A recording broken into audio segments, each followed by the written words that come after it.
এই সরকার তার একমাত্র বাজেটটি দিয়েছে। আমরা এভাবে বলে ফেলাই ভালো, কারণ হলো নির্বাচন যদি ইভেন আগামী বছরের জুনেও হয়, পরবর্তী বাজেটটা এই সরকারের দেওয়ার কথা না। আমরা আশা করি সেটা হবে না, কারণ অর্থ বছর শুরু হয় জুলাইয়ের 1 তারিখ থেকে। সুতরাং তারা দেবেন এটা আমরা মনে করি না, করা উচিতও না। সাধারণত যেটা হয়, জুনে বাজেট উত্থাপিত হয় পার্লামেন্টে আমাদের ইউজুয়াল সিস্টেমে, তারপরে ডিবেট হয়, ডিবেট হওয়ার পরে সেটা পাস হওয়ার জন্য পুরো জুন মাসটা থাকে এবং জুলাইয়ের 1 তারিখ থেকে সেটা কার্যকর হয়।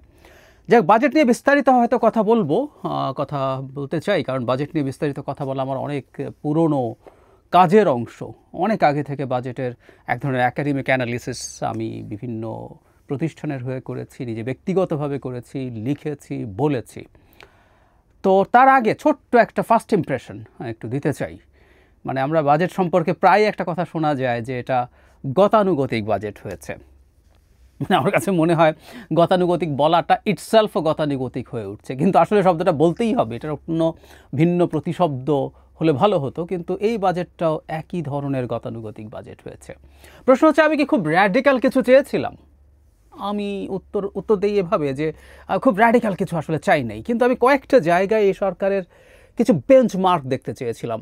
আমি এই সরকার আসার পর থেকে প্রথম থেকে একটা কথা বলে গেছি যে এই সরকার অনেক দিন ক্ষমতায় থাকার দরকার নাই। এই সরকারটা যতদিন আছে, খুব অল্প সময় হোক, সেটা বছর দেড়েক গ্রোসলি থাকুক, 2 বছর থাকুক, যেরকমই হোক, শুরুর দিকে বলছিলাম, সবার সম্মতিতে যতদিনই থাকুক, তাদের কাজ হবে আসলে বিভিন্ন সেক্টরে কতগুলো বেঞ্চমার্ক তৈরি করা, যে বেঞ্চমার্কগুলোর সাথে আমরা ভবিষ্যতের যে কোনো নির্বাচিত, জনগণের নির্বাচিত সরকারকে তুলনা করব। প্রশ্ন হচ্ছে, সেরকম কোনো বেঞ্চমার্ক কি আছে? আমি দেখছি না, আসলেই দেখছি না। বরং যেই জায়গাগুলোতে বেঞ্চমার্ক আশা করেছিলাম সেগুলোতে সেটা দেখা যায়নি। 2-4টা কথা বলে শেষ করব, আসলে বিস্তারিত আলোচনা হয়তো খুব দ্রুতই করব। আমি বাজেটের মূল যে প্রেজেন্টেশন পেপারটা আছে ওটা দেখছি, কিছু পয়েন্ট টুকে রাখছি, কথা বলবো। একটা ব্যতিক্রম আছে, বাংলাদেশের সাধারণ প্রবণতা হচ্ছে প্রতি বছর তার আগের বছরের চাইতে বাজেটের সাইজ বাড়ানো হয়। বাজেটের সাইজ বাড়ালেও যে সবসময় বাজেট বাস্তবায়ন করা যায় তা না। আমরা জানি প্রতি বছর দেখব আগের বাজেটটার একটা সম্পূরক বাজেট দেওয়া হয়, সেখানে তার রেভিনিউ যে আর্ন করার কথা ছিল সেটা সংশোধন করা হয়।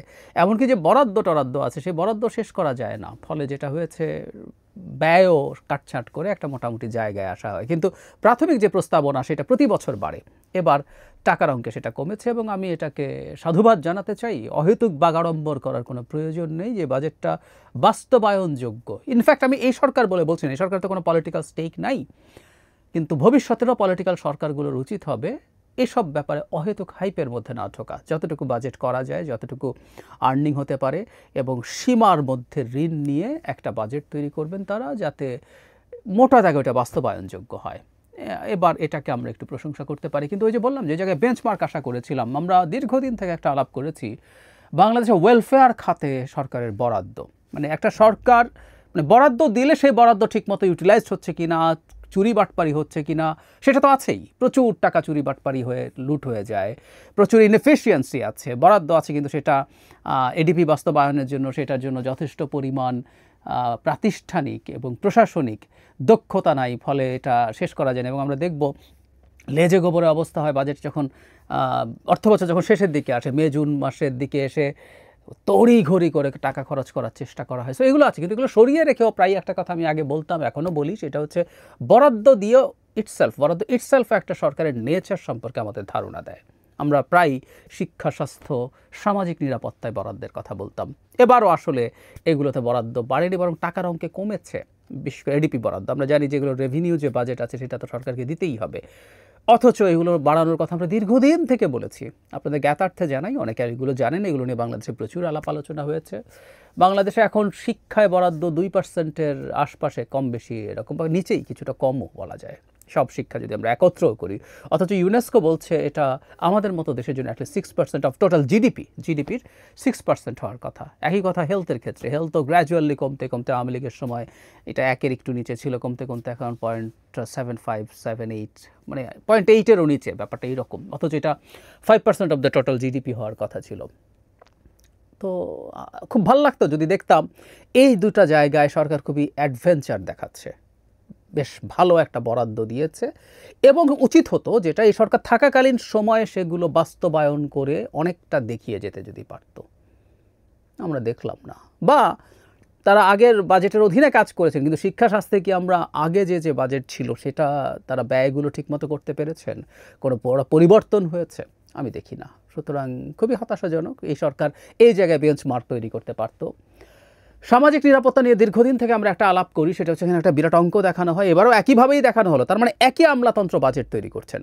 মানে আমাদের কথা হচ্ছে যে মানে এখানে একটা বিরাট অঙ্ক হচ্ছে এই যে সরকারি কর্মকর্তা কর্মচারীদের যে অবসরকালীন যে বেনিফিট, পেনশন বা অন্যান্য যে বেনিফিট, সেটা পুরোটা এর মধ্যে ঢুকিয়ে দেয়া, মুক্তিযোদ্ধা ভাতা, এরকম বহু কিছু উপবৃত্তি, মানে যেগুলো আদতে সমাজে প্রান্তিক মানুষের কাছে না। আমি একবার হিসাব করে দেখেছিলাম, একেবারে প্রান্তিক মানুষের কাছে যে ধরনের ভাতা যায়, মানে এটা প্রায় 1.1 থেকে 1.5 লক্ষ কোটি টাকার মতো দেখানোর টেন্ডেন্সি থাকে, কিন্তু প্রান্তিক মানুষের কাছে আমি এবারও বিস্তারিত প্রপোজাল দেখে হিসাব করে দেখব, সেটা 10, 11 বা সর্বোচ্চ 12,000 কোটি টাকা প্রান্তিক মানুষের কাছে যায়। সো এটাও সরকারের উচিত হতো আলাদা করে দেখানো, এবং এখানেও একটা খুব সিগনিফিক্যান্ট ইনক্রিজ, সেফটি নেটটা বড় করা, অ্যামাউন্ট বড় করা, অনেক বড় করা, এগুলো করা যেতে পারত। এগুলোই বেঞ্চমার্ক ছিল। আমরা কোনো একদিন ভবিষ্যতে যদি নির্বাচনে বিএনপি ক্ষমতায় আসে, ভাতাগুলো যদি সরকার ডাবল করে দিত, বিএনপি যদি এসে এটা কমানোর চেষ্টা করতো, আমরা শোরগোল করতে পারতাম। অবশ্যই এই ভাতাগুলো একটা বিরাট অংশর মধ্যে 2 নম্বরই আছে। আমরা এটা গত আওয়ামী লীগ সরকারের সময় পরিকল্পনা মন্ত্রণালয়ের রেফারেন্স দিয়ে কথা বলতাম, তারা একটা সার্ভে করে তারাই বের করেছিল যে এটার 45% মতো হচ্ছে একেবারে ভুয়া নামের মধ্যে বরাদ্দ যাচ্ছে, কিন্তু সেটা সরিয়ে রাখছে। তো এরকম জেনুইন একটা তালিকা তৈরি করা, এই কাজটাও এই সরকারের করে গেলে ভালো হতো।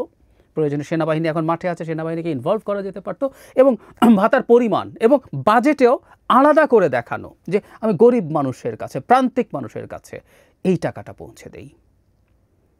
7 লাখ কোটি টাকায় কয় টাকা আসলে সবচেয়ে প্রান্তিক মানুষের জন্য এই রাষ্ট্র খরচ করে, এই সরকার খরচ করে, সেটা তো আসলে দেখা দরকার আছে আমাদের। এগুলো তেমন কিছুই নাই। আপাতত এইটুকুই। সরকার কোনো বেঞ্চমার্ক তৈরি করেনি, কোনো রকম কোনো নতুন কিছু নাই। গতানুগতিক শব্দটা গতানুগতিক শোনালেও বলছি এটা গতানুগতিক বাজেট হয়েছে। বিস্তারিত অ্যানালিসিস নিয়ে আসছি সহসাই।